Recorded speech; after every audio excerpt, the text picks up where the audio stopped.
And that's where we're up to today.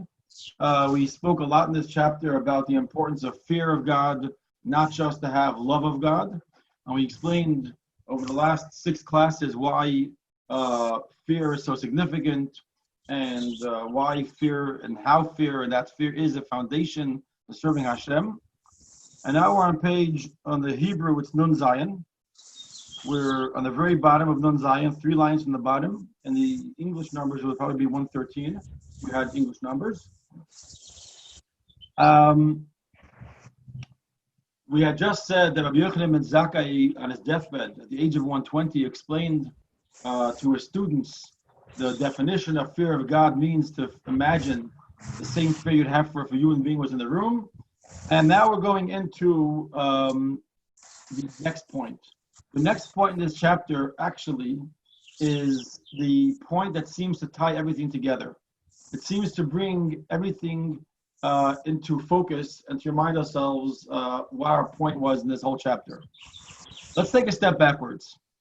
Why in the first place did the fear of God come into the picture? Why was awe of God so significant in serving him? For one reason. We wanted to make sure that the service to God was not about self.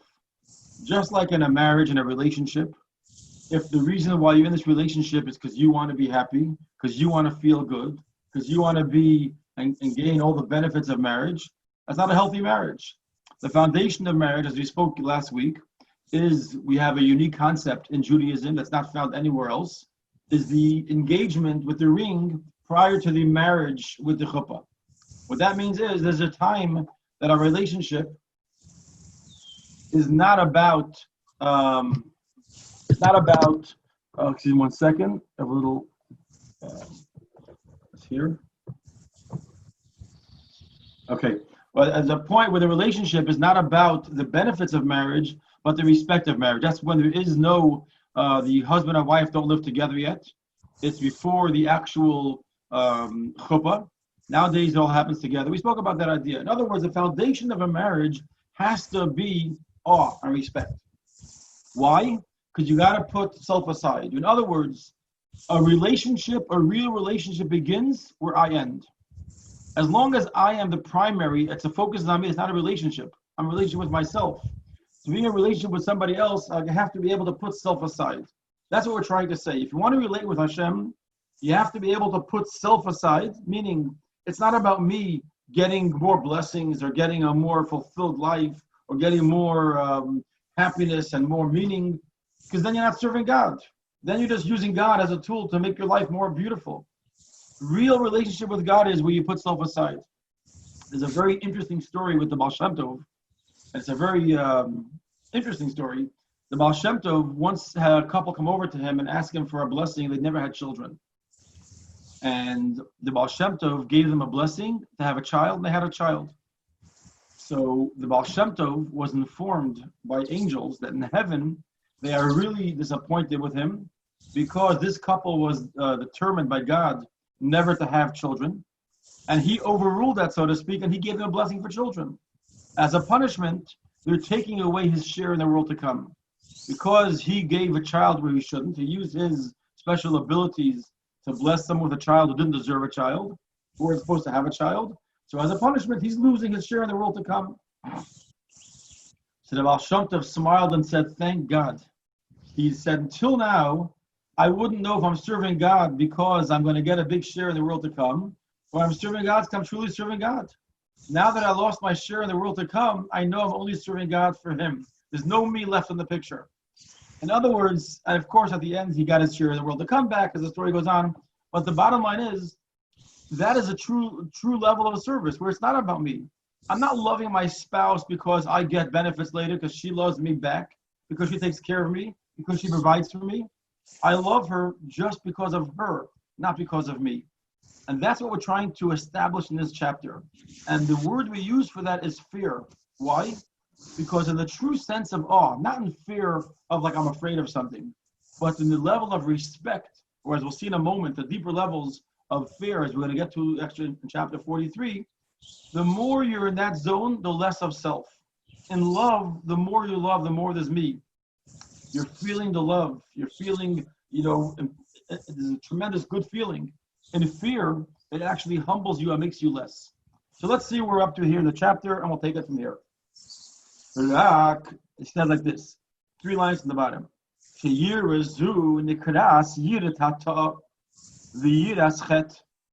This fear of God that we're talking about here is the lower level of fear. It's actually brought down in the Zohar, there's 10 levels of fear, but we divide it more into 3 general categories. In this, we're talking about yirat hata, a lower level of fear. Fear of sin. Fear of sin is not the same as fear as punishment. Fear of punishment means I'm afraid that I'll be punished. Either punishment physically, that because I'm doing a sin, God will cause me either financial or medical or family crises, and that I'm afraid of that. That's one type of fear of punishment we're not talking about. Another fear of punishment is I'm afraid that after 120 years, I'm going to have to go through the process of cleansing, which is unpleasant. That's another type of fear of punishment. We're not talking about those. We're talking about something else called, this whole chapter, not just the last few lines. And the entire chapter, when we started off and we said that you have to first have fear before love, we're talking about fear of sin. Now, the first question is, why not fear of punishment? I'm going to explain that. And then to understand what is fear of sin. Why are we not talking about fear of punishment? For the same exact reason why we're talking about fear in the first place. Fear of punishment gets down to it's all about me. Meaning the whole purpose why we mentioned awe in a relationship is to put self aside. If what I'm afraid of is punishment, then I'm back to myself. I'm not in awe related to you. On the contrary, because I feel myself so much and because I'm so valuable, I'm afraid of getting punished, and that's why I fear you. It comes out if my reason to fear God is because I'm afraid I'll be struck by lightning, or I'll be struck with some calamity, or I'll lose my share in the world to come, then I'm not really fulfilling the whole purpose of why awe is important in a relationship. You see, the reason we need awe is that the relationship shouldn't be about self. If the awe we're talking about was fear of punishment, it's not just that it's a low level. Okay, so it's a low level. The problem is it's still self-centered. If the reason you are afraid of somebody is because I'm afraid of getting hurt, I'm afraid of something bad happening to me, that means it's not about that person, it's about me. I am number one. I am concerned for my well-being, whether it's physical or spiritual, and therefore I'm afraid of you. That means I'm all about self, and the whole purpose of this chapter is to put self aside, not to make it about self, to make it about others, make it about God. Therefore, we can't be talking about fear of punishment here, says the Alter Rebbe. We're talking about fear of sin. What's fear of sin? Fear of sin means that I don't want to do a sin because it disconnects me from you. Now, it's not really about me. It's because sin is a disconnection, meaning it's all about you. It's more an attachment to you that I want, or that I need, or that I respect, or that I feel. Meaning it's all about the other, it's all about the other person. Fear of punishment is about me. Fear of sin is fear of disconnection. Fear of not being, I recognize that you are everything, and therefore that's where I need to be, is part of you. Fear of sin. To understand this, we have to go back really and ask a general question that we discussed on Pesach. Some of us might remember this in previous classes about half a year ago or a year ago, but it's a very important idea. And that is that Hashem gave us 3 types of mitzvahs. There's mitzvahs called chukim, mitzvahs called mishpatim, and mitzvahs called eidos. What's the difference and what are they? Chukim are laws that make no sense to us. Not to mix meat and dairy, to use the blood of a red heifer to sprinkle on a person, not to make a garment of wool and linen. All different laws that really, to send away the mother bird. These are laws that make no sense to us. And I don't want to go into each one why, but that's the fact. These are laws that are, you can't make in the same garment wool and linen. Why not? Because God said so. That's a command that makes no sense. So even more illogical are the laws of sacrifices in the temple. Where you take a perfectly nice sheep, you slaughter it and burn it. It's like taking a brand new laptop and smashing it and throwing it in the garbage. Laws that make no sense to us. You take a perfectly good sheep. God says, now slaughter it and then burn it. Why? Because I said so. Laws that defy our logic. That's one type, chukim. Then you have mishpatim, laws that are very logical, and if God wouldn't tell us to do them, we may do them anyway. For example, don't steal, don't kill, don't commit adultery, etc. Logical civil laws in general that seem to be, we know on our own to keep them. Then we have laws called Eidos, testimonial laws. Laws that on their own maybe wouldn't have thought of, but once God gave it to us, they have a logic because they're symbolic. Eat round matzah to remind yourselves of going out of Egypt. Symbolic. Put on tefillin as a symbol of the love on your heart and on your mind of the love of God. Commandments that have a logic and a reason and they're beautiful and have meaning. The rule of an esrog seems to be, just a fruit. When you understand why you do it, wow, it's so symbolic. It means this and it means that. So there are laws that have symbolism. The question is like this. We find in the Seder, we find the wise son asks a question. And he says, what are all these laws, the Eidos, the Chukim, and the Mishpatim? What are all the laws that God gave us? And what do we answer him? Don't eat any food after the Afikoman. It's like one of those questions that the question we have to understand, the answer we have to understand. What was the question? What was the answer? And to keep it brief, his question was, why did God give us some laws that make sense and some laws that don't make sense? If he wanted us to understand, let him give us laws that are all logical. If he wants us to do it blindly, like just a command without any understanding, just give us chukim. Why all the types? And we say, the answer is don't eat after the Afikoman. What does that mean? The Afikoman was a very strange food. Why was it so strange? It was actually delicious. It was, for those who don't know the Afikoman, what nowadays we have a piece of matzah.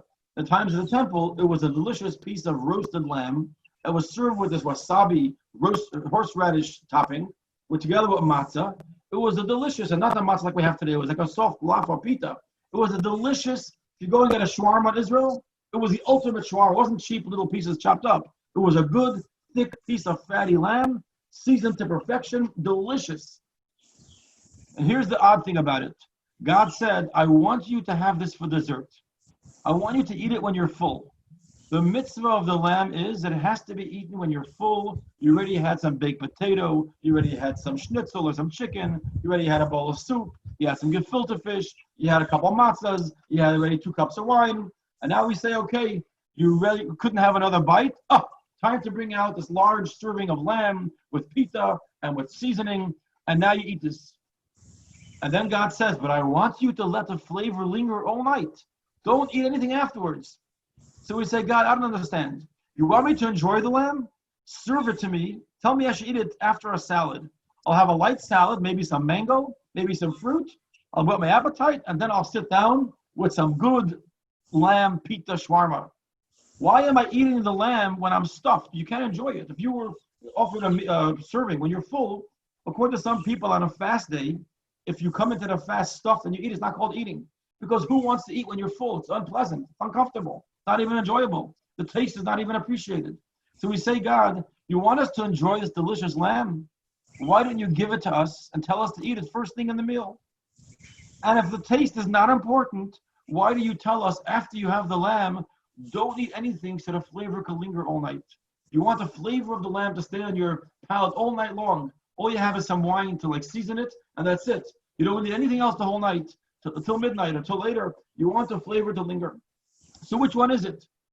And the answer is they're both important. God says like this, I want you to have a foundation in Judaism. The foundation is not logic. The foundation is not love. The foundation is not that you're yearning and you feel. The foundation is that I told you, I am your Lord, your God, who took you out of Egypt. I made you into my servants, and I am instructing you to eat the afikoman. That's why you eat the afikoman. Not because it makes sense, not because it feels good, not because it's logical. Now, once you're having the afikoman, now that you have the foundation and you're eating it for the right reason, now enjoy it. Now experience the full flavor.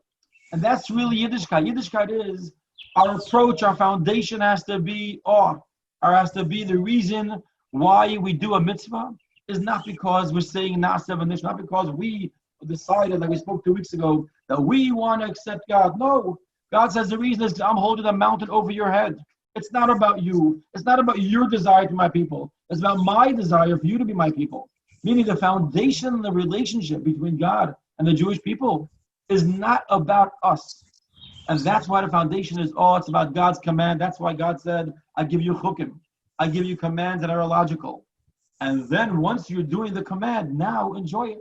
Ask questions, discuss it, challenge it, understand it. In other words, the relationship can't be limited, as we'll see in a few minutes, and we'll get to that point in this chapter in a phenomenal way, as we're going to see, the Alter Rebbe is going to tell us, at the end of the day, fear is not enough. If you serve God with fear, that's called a fail. Why? Imagine a couple. We said the foundation of the relationship has to be awe, has to be respect. Imagine a man tells his wife, we're married for 5 years, I want you to know, I don't love you, but I respect you. That's not a relationship. To be a successful marriage, the foundation has to be awe. The foundation has to be respect of the other. But if you don't have eventual love, you're missing the component that makes the marriage the marriage. A marriage, when is the love real love? When it's founded on respect. If the love is founded on only love, then the love is meaningless. Because it's about me. I love you because you make me happy. I love you because you make me feel good. I love you because you brighten my day. What happens if you don't make me feel good? What happens if you don't make my day? What happens if you don't brighten my world? Okay, I'm done loving you. But if my love was based on awe, was based on a respect, was based on you, I didn't love you because you made me happy. I didn't love you because you're attractive. I loved you because of you. You are loved because of who you are, not because of what you do to me. That's a love that's based on awe. And this is the story of the Afikoman. This is what the wise son is asking. Why do we have to have both? Have one or the other. Either serve God with love or we serve God with fear. And the answer is no. You have to have, as you said in the previous chapter, 2 wings, a right wing and a left wing. A bird can't fly with 1 wing. Even though it does say, by the way, in the Gemara, there's an interesting discussion. It says the dove, when it gets tired, it flies with 1 wing. And the Rebbe explains the Hasidus doesn't really fly with 1 wing. It uses 1 wing primarily, but it still uses the other wing too. The Tosfos says that when a dove is tired, actually I wanted to Google it. I didn't have a chance, I forgot to see what it says in science about this. But the Gemara discusses that doves, when they're very exhausted, they switch off wings. So the Rebbe says they don't switch off wings completely. They take primarily to one side, but you always need both wings. You always need 2 wings to fly. You have to have love of God and fear of God. In a relationship, you have to respect your partner and you have to love your partner. If you only have one, it's not healthy. But the foundation, what has to come first is awe and respect. Which, by the way, this has always been to me a very interesting thing in the way marriages work in the religious communities. Not only religious communities, but usually you find this in religious communities, that marriages are not, we always say to the young boys and girls getting married, the relationship doesn't begin with love. It begins with understanding and appreciation and respect. What does that mean? In most societies, the way a relationship begins is that 2 people somehow like each other, and when they go to movies together, enjoy each other's company, and over time you begin more and more, and you come to a point that you get married and you love them. And that does work when it all is balanced in a healthy, good way. But in religious circles, the way the relationship begins is not about love. You first in your mind think, is this person a good person, a right person, someone appropriate to marry, someone with the right qualities and characters, meaning it's not about this person making sense, not about this person making me happy or someone I love or I'm attractive to. The first step is it a good idea? Meaning, is this a good person to have a relationship with? It's about the other person. Then, after you start dating and it makes sense, then you hope the chemistry begins and the love begins and the warmth begins. In other words, you can't have one without the other. No one should get engaged saying, you know what, I respect this person. Then take that person as a teacher, not as your spouse. But if you start off with the respect and you move on, and that's how really the dating process works in the religious communities, where you first find out is this person's qualities and you meet and discuss things, and only the love comes later. That's the healthiest way. And if you look at relationships where even if it started off with love, but later you moved in a proper awe and respect, that's a strong marriage. The way we're telling you with God is you must have the awe and respect first. If not, it's not about God, it's about self. So that's what we're starting off here, why we don't mention, this is all set to explain, why don't we talk about fear of sin? Sorry. Why do we talk about fear of punishment? Because fear of punishment is back to square one, it's all about me. So we're talking here about fear of sin, back inside.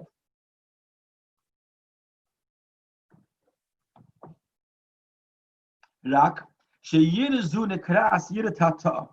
This fear is called the lower fear. As we're going to see, as we develop this idea in the next couple chapters, fear of God has various levels. The lower level is where I'm afraid of sin. A much more advanced level, we'll see soon, is fear of God's greatness. It's like we mentioned in the past. It's that feeling when you're standing in front of your professor or you're the dean of your college or you're the expert in your field and you're humbled by them and you're ashamed to do anything in front of them. Today we don't have kings, we don't have the slave-master relationship, thank God. But in those days, when you had that difference of the two, there was an awe that one felt in front of a master. Not because the master is, God forbid, going to whip you, that's forbidden, but because a master is your boss, there's a certain awe. Today we don't have these relationships, most of them for good reasons. But in any case, that's a much higher level of respect than fear. And this explains really a concept we find in Pirkei Avos. In Pirkei Avos it says that anyone whose fear comes before your chachma, then your chachma will last. And those, if you have chachma before fear, your fear will last. And we say it's like a catch-22. It says basically it's important that fear comes before wisdom, and it's important that wisdom comes before fear. Which one is it? And the answer is there's two types of fear.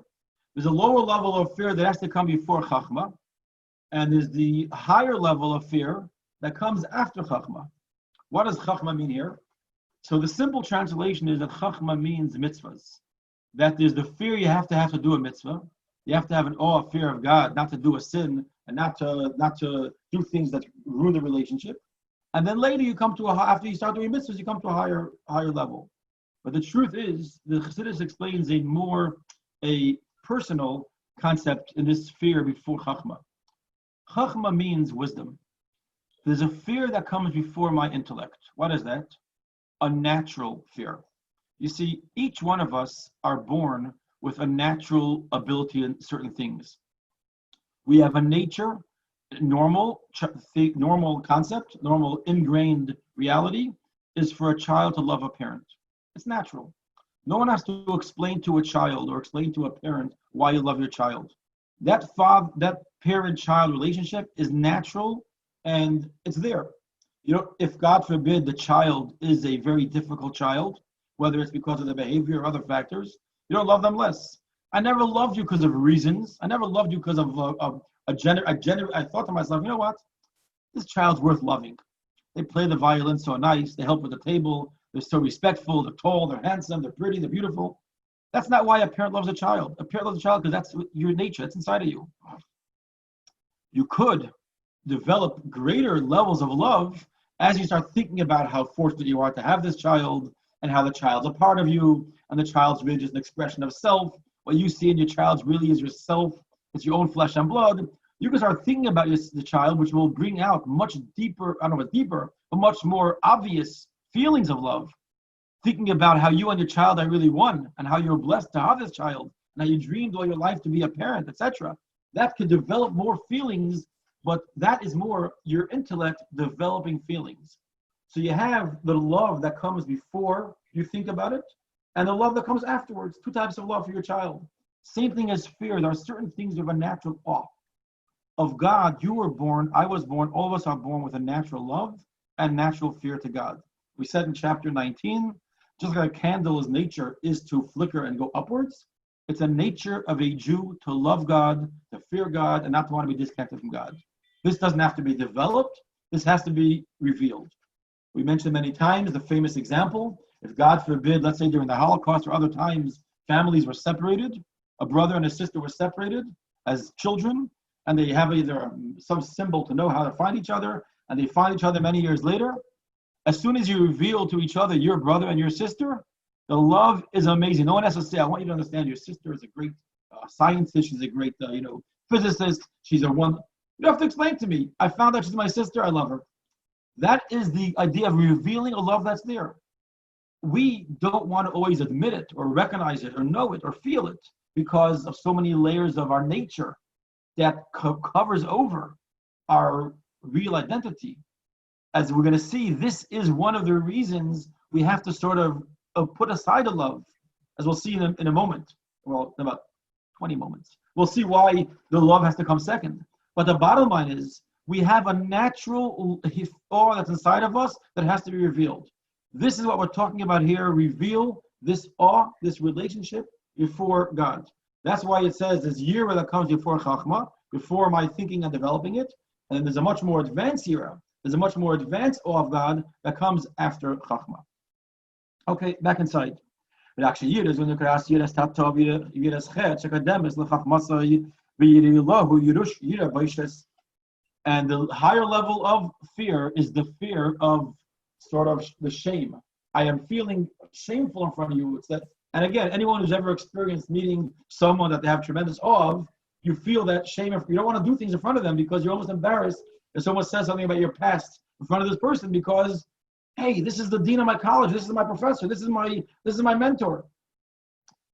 Like it says in Zohar, the Isyir, there are different levels of fear.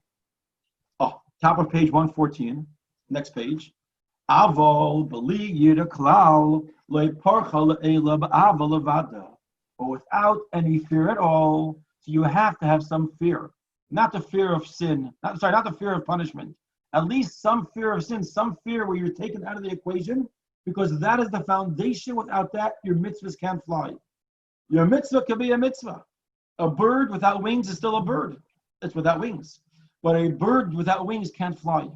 In order for your service to God to soar and to lift up and to raise itself, you have to be able to put self aside first. You have to be able to put aside self. And this, by the way, is one of the major differences in the true definition of Judaism versus any other religion. Every other religion, the bottom line is, and by the way, and someone who misunderstands what Judaism is can make the same mistake. It's not about my feelings and I feel spiritual, so this is what's meaningful. Other things are, this is meaningful and that's why I do it. In Yiddishkeit, it doesn't make a difference if it's meaningful or not, if you should do it or not. It makes a difference, is this what God wants? Meaning, if your religion is centered around yourself, then if it's meaningful, some people say, I don't find this meaningful, so I don't do that. This doesn't speak to me, so I don't do that. Judaism is not about if you find it meaningful. It's not about if you find it inspiring. It's not about if it talks to me or I feel spiritual. That is not Judaism. That's talking about I have my own imagination of my own existence outside of God. And if it means something to me, I do it. And if it means something to me, it's meaningful. If not, it's not. Judaism is just the opposite. What does God want of me? I find it meaningful. I don't. I was asked a question by a teenager. I did a session for teenagers actually in Irvine, California a little while ago. It was called Stump the Rabbi. And one of the questions that they asked me was, if I don't want to do a mitzvah, and I do it anyway, does that have any value? Let's say I don't want to say the morning prayer, or I don't want to put on my tefillin, and I do it. Is that meaningless? I'm doing it against my will. Like I don't really want to do it, but I'm doing it. So the short answer that I gave him a much more longer answer, but the short answer I explained to him is that is a much greater level of service. Of course you should try and find meaning and try and find why it's meaningful. But if you're only doing it because God said so and not because you want to, that's a much greater level of service. Imagine a person says, I will do anything my parents ask me to do as long as I agree. As long as it makes sense to me. Then you're not respecting your parents, you're respecting yourself. As long as you agree with them, you'll do it. If you don't, you won't do it. When do you really see your respect for your parents? When they ask you to do something you don't want to do and you don't agree with, and it doesn't make so much sense to you. And you say, Mom, Dad, you know what? I don't understand why you want me to do this, but you're my mom, and I'll do it without question. That's respect. That's appreciated. Meaning God appreciates us much, much more when the foundation is all about God, not about self. But as we'll see in a couple of moments, that can't be the end. And I want to share this with somebody who asked a question a few weeks ago. She's not here now. And she asked, isn't the ultimate joy? We're going to see in a few minutes. Yes, the ultimate is joy. But you can't get to the right joy unless you have the right foundation. So, and to just explain this idea, we have a very interesting concept. That concept is Passover. Passover is a holiday where it's forbidden to eat chametz. Chametz is any flour and water that came in contact, and the dough began to rise in any way. It takes about 18 minutes usually. If you have that chametz, it is the worst thing. It's terrible. It's worse than pork during the year. It's worse than eating meat and dairy during the year. Chametz on Passover is the worst of all the forbidden foods. Why? So as explained in the commentaries and in Hasidic teachings, that chametz represents ego, represents self. And self, is a bad thing. Matzah is by nature flat. There's no me. There's no self. Chametz is inflated. This self, this ego, this pride. And pride is the worst thing. It's a terrible thing. It's a horrible thing. Get rid of it, eradicate it, destroy it. That is shocking. Why? Because after counting the Omer for 49 days, from Pesach and working on ourselves and developing ourselves, and we know we count the Omer, and there's the Chesed Sheba Chesed, the whole process of self-improvement. What do we do on Shavuos, 49 days after not eating chametz? There's only 2 sacrifices in the temple that were chametz. All year long, by the way, the temple was kosher for Passover. The temple, the Beis HaMikdash, was a kosher for Passover all year round, except 2 offerings. The offering of thanks, if somebody, God forbid, almost lost their life, either from this situation or that situation, they brought something called a carbon toda, and the carbon toda had in it chametz, had to be bread. And what's the other one? The other one is Shavuos. Shavuos, they had to bring 2 chametz loaves of bread. The only time. You would think, how does that make sense? I'm coming from Pesach. I spoke about the importance of not having ego, not having self, and now you're telling me, you know what? You must have self. You must have bread. The answer is, you know why? Because there's something called ego and pride, and something called strengthening your character that's good. The question is asked why Hashem gave, and everyone's probably familiar with this, why did Hashem give the Torah on Mount Sinai versus all the other mountains? Many mountains were options, tall mountains, wide mountains. Sinai was a very small mountain. And the answer given, because God wanted humility. God wanted humble. When you study Torah, when you're Jewish, don't be full of yourself. So the question is, you want humility? Give the Torah on the flat ground. Give the Torah in a valley. Give the Torah in a ditch. We said, no, you're missing it. God doesn't want your ego. He doesn't want your pride, but he wants your strength of character of a Jew. Don't ever be ashamed of wearing a yarmulke in public or walking around with modest clothing or making a blessing or saying a prayer. You see, a person might say, who am I? What am I? How am I going to stand up for this person? You have to have strength of character of your goodness, but that only comes on a foundation of humility. In other words, there's a difference between pride and ego and strength of your identity of who you are as a Jew, not as who you are as your private citizen ego. No different, by the way, let's put aside all politics for a moment, no different from an ambassador of the United States to another country. That ambassador has to understand that he represents the United States. And therefore, as a representative of the United States, everywhere he walks, the United States should have a very primary seat at the dinners. If they put on the back table, it's not nice. They should be primary. The United States is a superpower, and it has to get given one of the primary seats. But if Mr. Ambassador thinks it's about himself, he's making a big mistake. It's not about you. If you think the honor is for you privately, that's a mistake. So the idea of this is you have to know that as a private citizen, it's not about you. And the less you have you mixed in, the less you think it's you, a private citizen Goldberg, and you're ambassador in the United States, that is your identity. And this is what we're trying to achieve with Pesach, with counting the 49 days, that we shouldn't approach with ego, but we should approach with the chametz, with the self-value of you as a Jew, you as a servant of God, and that is important. In other words, when could you have, i.e., love, self, after the foundation of fear, i.e., self, but not about self? So when you have the love that's developed after the foundation of putting self aside, then that's a healthy love. Then the love in the marriage, then the love in the relationship, then the love to Hashem is not about me. It's a deeper and more profound love, which is healthy, and that and the all works together in the perfect unity. There's the foundation of foundation of awe, and on top of that is built love. So what is expressed every day in the marriage? Love. Every day express love. But this is not love of me, of a selfish teenager. This is love of a well-directed and well thought out and properly founded partner in life. And I understand our relationship. I respect you. And I understand what I am, what I'm not. And therefore, the love that I have for you is profound and real, and it will last during all different challenges that may come. And by the way, if somebody had a marriage like this, based on the awe of putting self aside and the love together, this is a marriage that's the healthiest marriage possible and the strongest chance of lasting, not given any other bad circumstances. So now we can understand let's go further in the Tanya here. And he says, you must have the fear, at least the fear, because without fear, you cannot fly with one wing. Like we said before in one of the, I think the chapter before this one, and as explains in Zohar, the fear and the love of God are the two wings that transport a Jew. And now he goes to the other side. This is why this is so important. And he says, but don't think that you can satisfy yourself with fear alone. Don't say to yourself, you know what?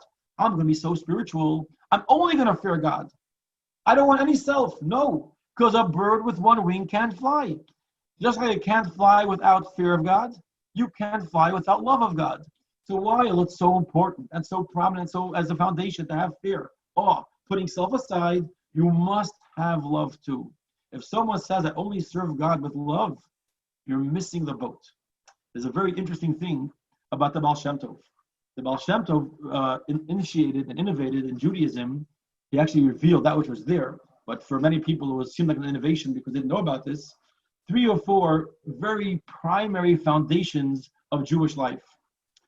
One of them is the love of the one Jew to another, how important it is. One of them is divine providence goes to even individual guidance of every single event. But one of his teachings were the value of simple people. What was odd about it was the Baal Shem Tov didn't just have a love of simple people. And just to understand what simple people means, going back to the times of the Baal Shem Tov in the 1600s, late 1600s, early 1700s, they were living at a time, it was after Chmielnicki's pogroms, it was after the false messiah of Shabtai Tzvi, it was during very difficult times for the Jewish people, where the Jewish people were a broken and shattered nation. Many, many orphans grew up, many people were poor, and there was a generation where the vast majority of the Jewish population was ignorant of most Jewish education. It wasn't the dark ages like it was for the rest of the world. The Jewish people never really had the dark ages of no education, but it was a much, much lesser education. And many of them were actually illiterate, and many of them who could read very broken Hebrew. And at the same time, there was a very small population that was called the Torah scholars. And the Torah scholars were the people that knew the Torah, knew the Chumash, knew the Mishnah, knew the Talmud. And there was a vast divide, there was a gap. It was not only that, they didn't allow the simple ignoramuses to pray in the same synagogues as the scholars. They weren't allowed to be in the same conversations. They were really held as second, third, or fourth class citizens. It was a very tragic, tragic reality. When Baal Shem Tov came along, he said this is a big mistake. And a reason why many of this happened is because many of the children grew up without parents. They had to take over the job at young ages of milking the cow and tending to the family business, where they couldn't afford to go to any higher teacher to study. There wasn't no proper school systems or proper learning programs. And kids, if you didn't hire a teacher, no one taught your kids. So many kids grew up ignorant, and they had no idea of a lot of basics of Judaism, certainly not of study. And they were the simple people. They would sit, read some Tehillim. They were very sincere, very, very sincere people, but they were simple, good people. So, and they did everything with almost like a blind faith. They had no idea why you got to do this mitzvah, why you got to do that mitzvah. They just did it. So the Baal Shem Tov, it says, used to love the simple people more than the scholars. So if someone asked a question, I understand if you say he also loved the simple people, but the scholars were scholars. The scholars were wise people. They were brilliant. They were learned. They were pious. They were good people. I mean, the fact that they had the gap was a process that happened over time. So it's explained that the Baal Shem Tov loved the simple people more because they served God with no self. There was no ego. The scholars recognized their own intelligence, recognized their brilliance, recognized their greatness. And when they served God, he felt it was almost distasteful to God. You're serving me as if you're some self-important person. The simple man who puts himself aside doesn't even know why he's lighting the Shabbos candle, doesn't know why the women do it, not the men, doesn't understand why he has to wear a head covering, doesn't understand why on Shabbos we don't use our cows or horses. But he was told by his parents, we don't do it. That's what God wants. He is the ultimate servant of God because there's no self. Now, it doesn't mean the Baal Shem Tov wanted these people to remain simple their whole life. God forbid. He wanted these simple people to have a chance to study and to become knowledgeable and to become scholars. But the way they were leading their lives, the foundation that they had was no self. It was completely about serving God. Whereas the scholars was all about self. Not in a bad way on purpose, but the bottom line was they knew I'm scholars. They knew they're scholars. They knew they were wise. They knew they were the leaders. They knew they were the righteous men. They had their own shoals. And that is unhealthy. And eventually his job was to help the scholars become more selfless and less ego and more serving Hashem fully, and to help the simple people get more knowledge. As we know, if you remember from about 10 weeks ago, I shared with you a story that the Baal Shem Tov walked into a shul of one of these great scholars, and he says to them, wow, this room is packed with Torah. And they all, yeah, we're great scholars. Of course it's packed with Torah. He said, no, it's not necessarily a good thing. Torah is supposed to fly to heaven, but it needs two wings. You're missing the fear of God here. You're not thinking about God, you're thinking about self. Your Torah is not flying up. Your Torah is staying right here. You have to have awe of God in order for your Torah to fly up to heaven. Right now it's packed with Torah, it's not going anywhere. And there was a change. The community understood his words. It came from his heart. In other words, the beauty of chapter 41 is sharing with us the following point. It's on one hand, absolutely simple, and on one hand, so profound. This is the message of chapter 41. In order to serve God with joy, in order to serve God fully, in order to serve God, period, you have to have the foundation of awe, because in order to serve God, you got to put self aside. So if you wanted to sum up what is the message of chapter 41, and we're not done yet, we still have another 2 pages, a big chapter, is the foundation. He starts off, you have to know the foundation, the base, the primary root of serving God is putting self aside. And then you can serve God with an equal balance of awe and fear, love and joy. And that, by the way, is the Haftorah this week. The Haftorah this week is a shorter Haftorah from Zechariah. And the reason why it's connected to this week is it talks about the menorah, talks about the vision that the prophet Zechariah saw of the menorah, the golden menorah. And of course, this week starts off with the mitzvah of Aaron, the high priest, to light the menorah. In fact, this is the same Haftorah we do on Hanukkah, because Hanukkah is all about the menorah. This Haftorah we do twice a year. We do it this Shabbos, and we do it the Shabbos of Hanukkah. And the Haftorah starts off with the words, Rani v'simchi, I sing and I rejoice, Bas Tzion, or sing and rejoice, Bas Tzion, the daughter of Tzion. And the question is asked, why are you rejoicing if you're Bas Tzion? We know the Jews have 3 names that were ascribed to King Solomon in Song of Songs. We have different names that we're called. We're called the daughter, we're called the sister, and we're called the mother. What does that mean? Sometimes we are a daughter of God, meaning we have no qualities, we don't have such greatness, we don't have any good things. Our whole quality is that we're God's daughter, meaning we receive from Him. God gives us love, and God gives us blessing and light and spirituality, even undeserved. That's called Biti, my daughter. Sometimes we're called God's sister, we're God's partner. Us and God together are going to make the world a greater place. He gives us instructions, we do the commandments, we study Torah, and together, it's like the elephant and the mouse walking across the bridge, shaking the bridge. Okay, we're sisters, we're partners with God. And then we have times that we're called God's mother, when we have a tremendous level of Mesiras Nefesh and describe certain moments in history, where not only we are partners, we're actually nurturing God, we're giving to God. And it says through this, we crown God with a much greater level of revelation. So the question is, why are we saying in this Haftorah, Rani v'simchi bas Tzion? Why are we called the daughter of Tzion? You know, the word Tzion, by the way, everyone knows the word Tzion refers to like Zionism, or Tzion refers to Jerusalem. What does the word Tzion really mean? The word Tzion really means, in its core, is an indicator, like your blinker. When your blinker is on, it indicates that you're about to turn. Tzion means siman, a sign, a representation of something. That's why the Jewish people are called Tzion. We represent God on this earth when we do the right thing. Jerusalem is called Tzion. It's God's representation. It's a sign of God in this world. Tzion means a sign. We're called Bas Tzion because the sign that we have is not really ours. It came from God. So the question is, so why are you running b'simchi? Why are you rejoicing? If we're being called here with the lowest level, why are you rejoicing? And the answer is, when God has someone serving him in the level of a sister or a mother, you don't have the ultimate putting self aside before God. You say to God, hey, look at me. Look at the mouse. The mouse turns to the elephant. Hey, look how we shook that bridge together. You shook the bridge with the elephant. The mouse didn't do anything. The mouse thinks he did something.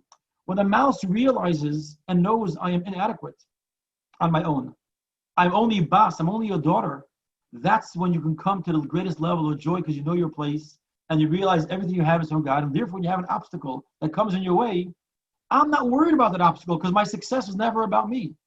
My success was never because I'm talented. My success was because God bestowed upon me abilities. And if I need a greater ability for this case, it's not about me again, it's about God. It's like going to a doctor. If you believe the doctor heals you and the doctor gives you bad news, you become destroyed. What am I going to do? But if you believe the doctor is just an agent of God, doctor that can't heal you, you say, don't worry.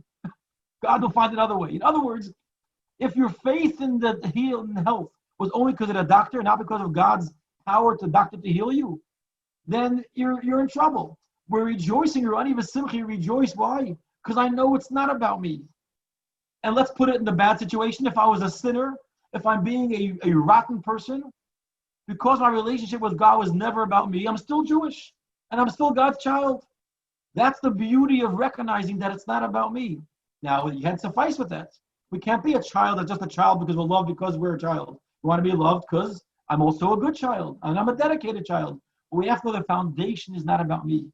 And this is the beauty. This is the Rani V'simchi. This is that gives us the joy to know no matter what comes my way, it's not about me. It's the joy of God that I know my place. It's the joy of me that nothing stands in my way because I'm the ambassador. I'm nobody. But I'm the ambassador of God. And if God forbids something negative is in my way, it falls apart in front of me. This is the ultimate level to come to joy. The ultimate level to come to serving Hashem with joy. Rani v'simchi, I could sing and rejoice because I know, Bastian, I'm only a daughter of God. I'm not God. I'm not relying on my own strengths. And this is what I was saying here. When do you come to the true love? When could you come to the chametz on Shavuos? When could you come? You have, if you think about the month of Tishrei, you have Rosh Hashanah, which is so serious, and Yom Kippur, which is so serious. What's the ultimate? Sukkot and Simchas Torah, the dancing and the celebration. When could you come to the joy of the month of Tishrei? If you start off the holidays with the high holidays, days of awe, days of seriousness, and putting self aside, recognizing God, then you can come to Sukkot and Simchas Torah with the joy and the dancing, and that is the month, the holistic month of Tishrei is not complete without Rosh Hashanah. It's not complete without Simchas Torah. And therefore, the holistic service of a Jew to God, to have both wings, is to have the foundation that starts off with awe and respect. And with that, we go to a tremendous love. I'm just going to finish off 2 more lines till the dot. And that's why he says that even though I might have awe, that's not enough. I must come to joy too. I must serve God with love. Even though serving God with awe alone, I'm called the ultimate servant. We said there's 2 ways to serve God, like a servant, like a slave, or like a son or a daughter. You want to serve God with both. Even though this is the ultimate in serving God, if I have fear with awe, is of an eved, but what tzarich li is gamken bechina as a ben. We also have to serve God as a son, as a child. At least, remember we mentioned we have inside of you a natural love of Hashem and a fear of God. Wake that up. Wake up that natural feelings of love, the natural feelings of fear to God, both of them. Which you revealed, at least intellectually. Liskar Avas Hashem. This is what we start off the chapter with. Take some time before you do a mitzvah to recognize and feel and know that God, I have an awe for you. I am insignificant before you, but also I have a love for you, and I am significant because I have the right sort of love. My foundation is not my animal soul; it's my godly soul. It's my true identity. To think about this in your heart and in your mind and as much as possible in your feelings. First, you develop it in your intellect, then it can be drawn down into your heart as you develop the thought and the feelings to connect to God. Then he finishes off this section as follows. And this is what we're talking about. Going back to the very beginning of this chapter, when we said it's not enough to serve God with love. You got to serve God also with awe. Wait till the second half of the statement. And that awe has to bring you to a love. Let that awe bring you to love, and then you're serving God properly. And this should be what you're thinking about your meditation. Whether you're studying Torah, or your mitzvah hazu, or this mitzvah, To connect to God with your godly soul and with your vital soul. If you remember, we spoke the animal soul has three names. The animal soul is called the animal soul, it's called the natural soul, and it's called the vital soul. The vital soul is that which gives you the life and the feelings and all the ability to be alive and to function and all your senses. The natural soul gives you all the natural instincts that a person has to avoid fire, to keep yourself alive, to take care of yourself. And the animal soul is that makes you selfish. Meaning, get the names of the animal soul, get it focused into a vital soul, and serve God with your vital soul and with your godly soul together. And that can only be possible if you have the foundation of awe, and on top of that, you build the family, the reality of love. And this is when you put self aside. I'm not the private citizen Goldberg, but I'm the ambassador of the United States. I am Hashem's ambassador. I am representative with a godly soul inside of me. And with that, I recognize my place, my mission, who I am. Then I can serve God with real joy and run even simcha masir, and I can celebrate and sing because I recognize I am the daughter of God. I am the daughter of my origin, my source. This is where we'll stop today, unless we have a question. I want to thank everybody for joining us. Hopefully it was understood, but this really brings together the different points that we said till now in the chapter.